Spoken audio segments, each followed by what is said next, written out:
تعامل پلیس با اغتشاشگرهایی که مسلح هستن و نمیذارن مردم مطالبات واقعیشون رو بخوان، خب همون برخورد رو میکنم. خب ببینید این اصلا اغتشاشگر دیگه اولا لفظش نمیشه، اینا تروریستن. لازم باشه حالا شلیک میکنیم، لازم باشه با صحبت حلش میکنه، ولی یه جاهای دیگه صحبت کردن جواب نمیده، چون طرف آدمی نیست که صحبت متوجه شه. خب اون مشخصه که آدم عادی نیست. مگه من آدم عادی بخوام اعتراض کنم اسلحه‌ای دارم؟ پس پلیس وظیفه‌شه که بخواد برخورد کنه، چون داره سلب آرامش از من آدم عادی میکنه.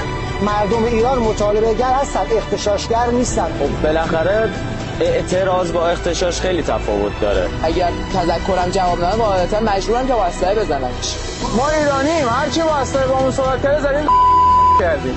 اگه ببینم نمیشه واقعا باشون با زبون صحبت کرد، منم سلاحمو میکشم و متوقفشون میکنم. اغتشاشگری ببینم که مسلحه شلیک